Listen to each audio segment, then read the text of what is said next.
اعوذ باللہ من الشیطان الرجیم بسم اللہ الرحمن الرحیم السلام علیکم ورحمۃ اللہ وبرکاتہ۔ رمضان اینڈ قرآن سیریز کا آج 18واں روزہ ہے، 18واں پارہ اور 18واں ہی دن ہے الحمدللہ۔ تو سب سے پہلے تعارف دیکھ لیتے ہیں۔ قرآن مجید کا 18واں پارہ قد افلح کے نام سے موسوم ہے، جس میں 3 سورت شامل ہیں: سورۃ المومنون، سورہ نور اور سورہ فرقان۔ سب سے پہلے سورہ مومنون کی آیات دیکھ لیتے ہیں۔ آیت نمبر 1 سے 11 تک وارث فردوس کے بارے میں ہے۔ پارے کی ابتدا میں سورہ مومنون سورہ نمبر 23 ہے۔ اس آیت میں اللہ تعالیٰ نے ان مومنوں کا ذکر کیا ہے جو فردوس کے وارث بننے والے ہیں اور فلاح پا چکے ہیں۔ یہ وہ لوگ ہیں جو 6 اوصاف کے مالک ہوتے ہیں۔ پہلا، نماز میں اللہ کا خوف اور خشوع اختیار کرتے ہیں۔ دوسرا، زکوٰۃ صحیح طریقے سے دیتے ہیں۔ تیسرا، لغویات سے دور رہتے ہیں۔ چوتھا، امانتوں اور وعدوں کی پاسداری کرتے ہیں۔ پانچواں، اپنی پاک دامنی کی حفاظت کرتے ہیں، صرف اپنی منکوحہ بیویوں تک محدود رہتے ہیں۔ اور چھٹے نمبر پر اپنی نمازوں کے اوقات، آداب، ارکان اجزاء کی حفاظت کرتے ہیں۔ یہی لوگ فردوس کے وارث ہیں۔ اس کے بعد آیت نمبر 12 سے 16 تک تخلیق انسان کے بارے میں ہے۔ آیت نمبر 17 سے 22 تک تخلیق کائنات کے بارے میں ہے۔ آیت نمبر 23 سے 54 نبیوں کی محنت کے بارے میں ہے۔ ان آیت میں اللہ نے اپنے مندرجہ ذیل نبیوں کا مختصر ذکر کیا، جنہوں نے توحید کے پھیلاؤ کے لیے ہر طرح کی تکلیفیں برداشت کی۔ بعد میں ان کے پیروں نے دین کو ٹکڑے ٹکڑے کر دیا۔ حضرت نوح علیہ السلام کا، جن کے واقعہ میں پہلے بھی کئی اپنے خلاصہ قرآن پاروں میں بتا چکی ہوں۔ اس کے بعد آیت نمبر 45 سے 49 تک حضرت موسیٰ علیہ السلام کے بارے میں ہے کہ انہوں نے اپنی قوم کو کیسے راہ راست پر لانے کی کوشش کی، لیکن ان کی قوم نے ان کی بات نہیں مانی۔ اس کے بعد آیت نمبر 50 حضرت عیسیٰ کے بارے میں ہے، اور آیت نمبر 51 سے 54 تک دیگر انبیاء کے بارے میں ہے۔ اللہ نے دیگر پیغمبروں کو مخاطب کر کے کہا کہ پاک چیزیں کھاؤ اور صالح عمل کرو، تمہاری سب کی ایک ہی امت ہے، میں تمہارا رب ہوں، پس مجھ سے ڈرو۔ مگر بعد میں لوگوں نے اپنے دین کو آپس میں ٹکڑے ٹکڑے کر دیا، ہر گروہ اپنے ٹکڑے میں مگن ہے۔ اچھا تو چھوڑو انہیں، ڈوبے رہیں اپنی غفلت میں ایک خاص وقت تک۔ آیت نمبر 57 سے 60 تک بھلائی کی طرف دوڑنے کے بارے میں ہے۔ آیت نمبر 62 سے 65 تک نامہ اعمال، اور آیت نمبر 66 سے 71 تک حق سے ناگواری کے بارے میں ہے۔ آیت نمبر 78 سے لے کر 92 تک عظمت الہی کے بارے میں ہے، اور آیت نمبر 101 سے لے کر 115 تک روز قیامت کے بارے میں ہے۔ بھاری پلڑے والے، جن کے پلڑے بھاری ہوں گے یعنی نیکیاں زیادہ ہوں گی، وہ جنت میں جائیں گے، فلاح پائیں گے، اور جن کے پلڑے ہلکے ہوں گے یعنی نیکیاں کم اور برائیاں زیادہ ہوں گی، وہ دوزخ میں جائیں گے۔ اس کے بعد آیات کے انکاری، اللہ پوچھے گا تم وہی لوگ ہو جو ہماری آیات سے انکاری اور انہیں جھٹلاتے تھے؟ وہ کہیں گے اے ہمارے رب، ہم واقعی گمراہ اور بدبخت ہیں، ہمیں یہاں سے نکال۔ اللہ کہے گا دور ہو جاؤ میرے سامنے سے اور پڑے رہو یہیں۔ اس کے بعد مومنوں سے مذاق کرنے والوں کے بارے میں ہے، دنیا کی عارضی زندگی کے بارے میں ہے اگلی آیات۔ اس کے بعد ہے غیر اللہ کو پکارنا، 116 سے لے کر 118 تک۔ اس سورہ کی آخری آیت ہمیں بتاتی ہے کہ اللہ بالا و برتر بادشاہ حقیقی ہے، اس کے سوا کوئی خدا نہیں، مالک ہے عرش بزرگ کا، اور جو کوئی غیر اللہ کو پکارے اس کے لیے اپنے اس فعل کے حق میں کوئی دلیل نہیں، اس کا حساب اس کے رب کے پاس ہے۔ ایسے کافر کبھی فلاح نہیں پاتے۔ اور اللہ نے نبی کو تلقین کی کہ وہ دعائیں مانگیں کہ اے میرے اللہ، مجھے بخش دے، مجھ پر رحم فرما، تو بہترین رحم کرنے والا ہے۔ اس کے بعد آگے سے قرآن پاک کی سورہ نمبر 24 سورہ نور جو ہے وہ شروع ہو جاتی ہے۔ اس سورت کے بارے میں آپ لوگوں کو میں اپنا پرسنل بتاؤں تو پتہ نہیں کیوں اس صورت میں ایسا کیا ہے کہ میں اس سورت کو بہت زیادہ سنتی ہوں، اتنا زیادہ سنتی ہوں کہ اب تو جب میں سن رہی ہوتی ہوں تو اس کی کچھ آیات جو شروع سے ہیں وہ مجھے یاد ہو گئی ہوئی ہیں، اور ٹرانسلیشن تو تقریباً ساری مجھے آتی ہے۔ تو پتہ نہیں کیوں یہ بڑا مجھے اٹریکٹ کرتی ہے، اور قرآن پاک کی تو ویسے ہر صورت بہت ہی بہترین ہے، لیکن یہ صورت میں بہت زیادہ سنتی ہوں۔ تو اس کا یہاں پہ خلاصہ قرآن میں آپ لوگوں کے ساتھ شیئر کرتی ہوں۔ مسلمانوں کی معاشرتی زندگی کے لیے احکامات ہیں یہاں پر۔ اس سے پہلے واقعہ افق جو ہے نا، اس میں ہمیں اس واقعے میں کچھ لوگ کہتے ہیں کہ نہیں یہ اچھا واقعہ نہیں تھا، کیونکہ حضرت عائشہ کی پاک دامنی جو ہے اس میں ثابت ہوئی تھی، لیکن اس واقعے سے بہت کچھ ہمیں سمجھ میں آتا ہے۔ اس سے قانونی احکامات، سبق اور ہدایات ہمیں کیا ملی، اور معاشرتی احکامات کیا تھے وہ ہمیں پتہ چلتے ہیں۔ سب سے پہلے تو ہے یہاں پر زنا کی سزا، آیت نمبر 1 سے 2 تک۔ اس آیت میں یہ حکم نازل ہوا کہ زانی مرد اور زانی عورت دونوں میں سے ہر ایک کو 100 کوڑے مارے جائیں۔ یہ حکم غیر شادی شدہ کے لیے ہے۔ حدیث میں ہے اگر یہی جرم شادی شدہ لوگ کریں تو انہیں سنسار کر دیں۔ اللہ فرماتا ہے کہ سزا دیتے وقت ان مجرموں پر کوئی ترس نہ کھاؤ اور اہل ایمان کا ایک گروہ موجود ہو۔ دیکھیں یہ اللہ کی سزا ہے۔ آپ لوگ دیکھتے ہیں ہمارے معاشرے میں آئے دن جو ہے وہ نیوز پہ آ رہا ہوتا ہے کہ کسی چھوٹے بچوں کے ساتھ بچیوں کے ساتھ جو ہے زیادتی ہو رہی ہے۔ اگر یہ اللہ کا قانون نافذ ہو جائے، ایسے ہی کسی کو چوراہے پر لٹکا کر پھانسی دی جائے تو باقی لوگ عبرت نہ حاصل کریں اور یہ کام ہونا بند نہ ہو جائے کہ اللہ نے جب یہ سزا مقرر کی ہے لیکن ہمارا قانون جو ہے وہ ایسا کچھ نہیں کرتا۔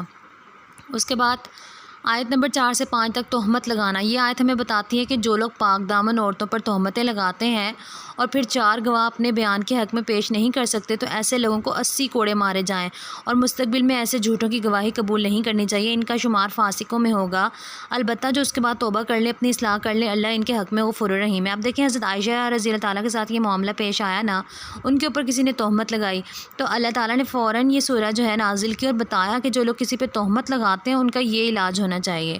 اس کے بعد آیت نمبر 6 سے 9 تک بد کرداری کے بارے میں ہے۔ جب مرد بیوی پر بد کرداری کا الزام لگائے تو وہ 4 گواہوں کی بجائے 4 قسمیں کھائے اور اپنی بات کو دہرائے اور 5ویں قسم یہ اٹھائے کہ اگر اس کی یہ قسم جھوٹی ہو تو اس پر اللہ کی لعنت ہو۔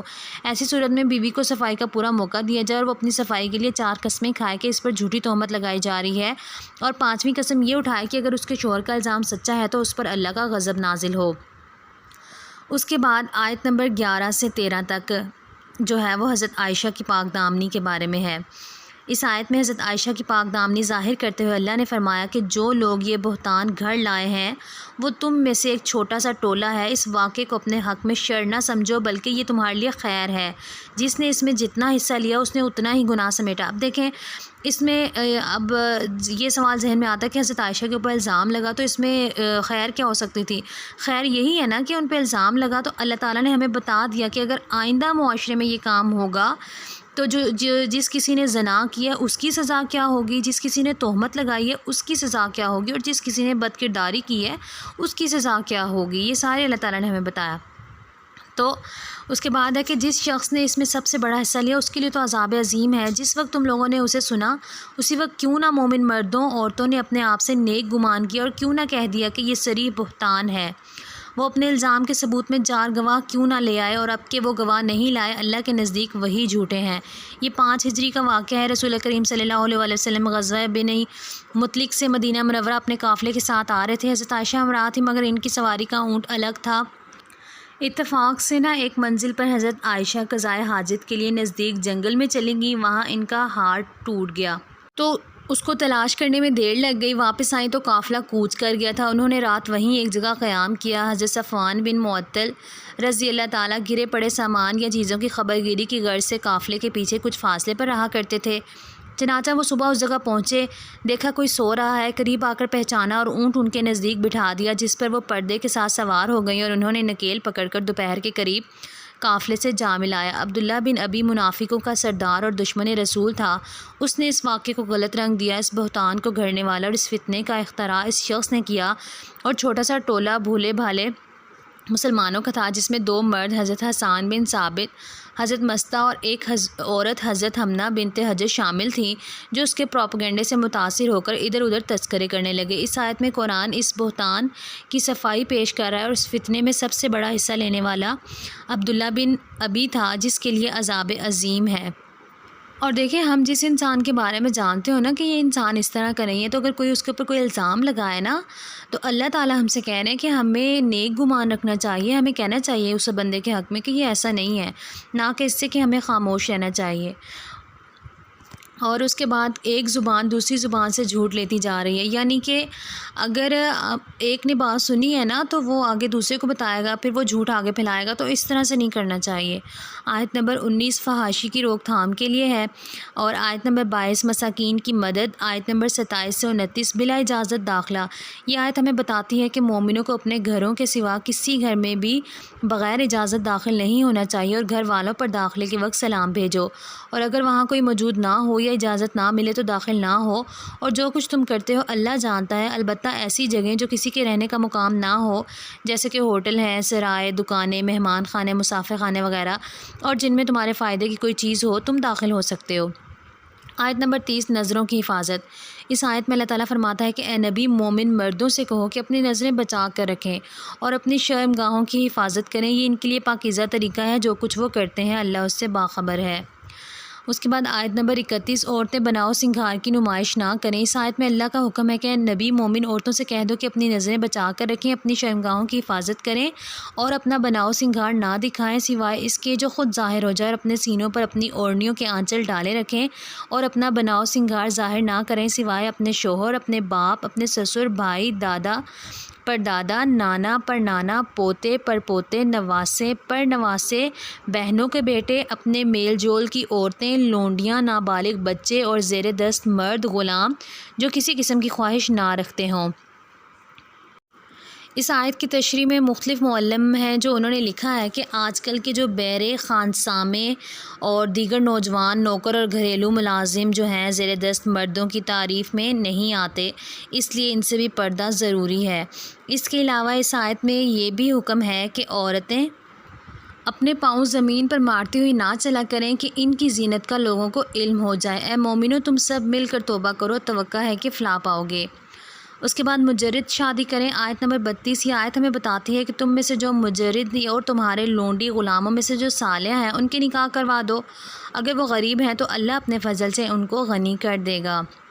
آیت نمبر 33 بدکاری کے بارے میں ہے، اور آیت نمبر 35 نور ہدایت کے بارے میں ہے۔ یہ آیت ہمیں اللہ کے نور کے بارے میں بتاتی ہے کہ اللہ نور کائنات ہے۔ کائنات ایک طاق ہے جس کے اندر اللہ کا نور ایک چراغ کی مانند ایک فانوس میں روشن ہے۔ فانوس وہ پردہ ہے جس میں اللہ تعالیٰ نے اپنے آپ کو چھپا رکھا ہے۔